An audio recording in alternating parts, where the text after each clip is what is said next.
Buddhists cherish what they call the four great illimitables. These are four qualities of which there can never be enough. They are loving kindness, compassion, joy in the joy of others, and equanimity. A good Buddhist thus gains a spiritual maturity that calmly and impartially loves and cares for others. Buddhist meditation clearly aims at reducing the emotional fever of life. It produces a clear, calm-mindedness that sees things as they truly are, without the distortions of self-concern, hopes and fears, loves and hatreds. Meditation frees the meditator from the distortions that so often determine what we think, feel and do. The Deer Park sermon was the beginning of the Buddha's 45-year career as an itinerant spiritual teacher. He traveled about northeastern India as a mendicant teacher-monk, followed by a band of disciples. The most notable of Buddha's disciples was Ananda, his constant companion and personal attendant. Ananda formally admitted others into the Buddha's presence, and he became the official rememberer of many of the Buddha's discourses. All this kept Ananda so busy that he had no time to achieve his own enlightenment. The Buddha's life eventually ended when he ate poisonous food that was offered accidentally by a smith named Chanda. Buddhist legend says that the wise Buddha knew the food was bad, but he was not willing to refuse food offered to him, and then ordered the remainder to be destroyed. The Buddha lay down on his right side in the so-called lion posture. He instructed the monks to let his lay disciples make all decisions about disposing of his ashes. These ashes were to become prized possessions. The Buddha said Chanda should not be blamed for the accident. His good intentions would produce good merit for his next rebirth. Besides, it was time for the Buddha to leave the world of men. But he did that so that he will be able to eradicate suffering from the human beings. That was his whole intention. His whole teaching was anti-metaphysical. He was not at all trying to do any kind of intellectual teaching. He said, "Oh, Bhikkhu, if you really love me, then do the practice, not the theories. An ounce of practice is much more." Was born into a Brahmanical religious tradition which says each of us is perpetually reborn in a way that's governed by our karmic deeds. He cast aside the dependence upon priestly ritual and sacrifice, and he said that the aid of the gods is futile because the gods also need release from the cycles of rebirth. The key to nirvana is within oneself, and Buddhism has repeatedly emphasized this core belief during its long and diverse development. During the last centuries BCE, a new sectarian name had first appeared in India.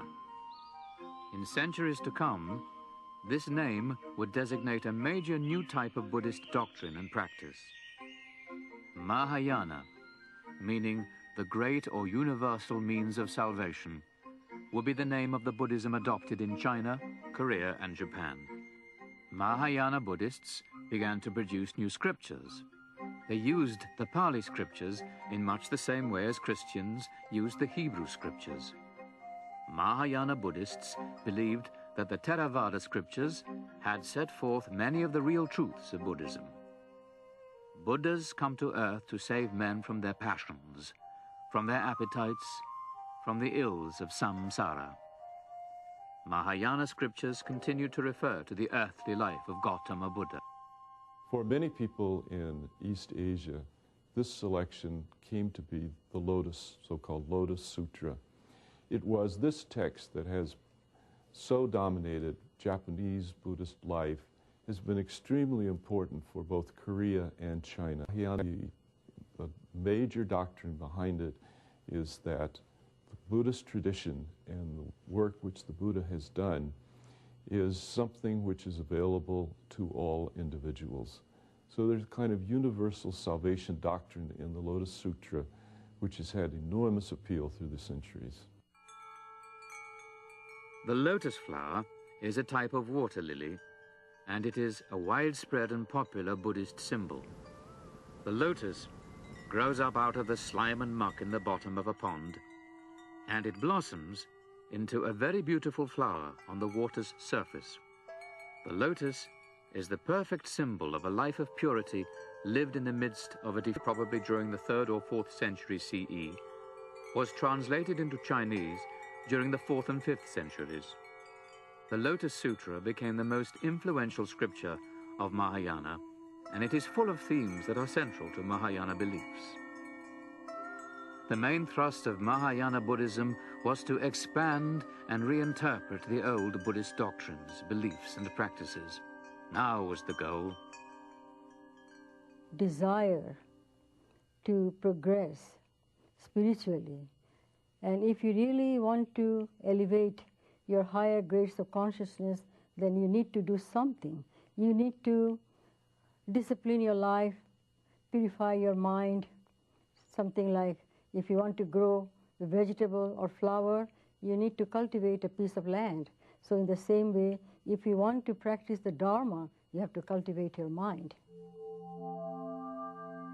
The Mahayana Bodhisattva is willing to remain in samsara, to be born again and again endlessly, always striving for the welfare of his fellow beings, until these beings too attain release.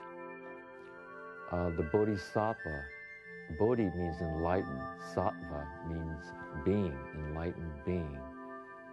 And her or his vow was to not enter nirvana until everyone was enlightened.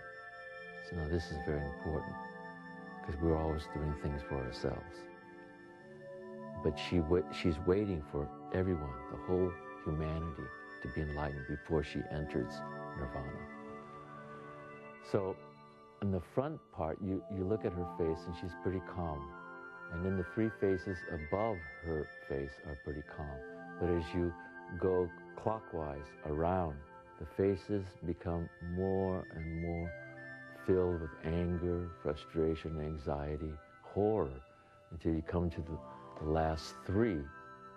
And that's devastation, despair, and hopelessness.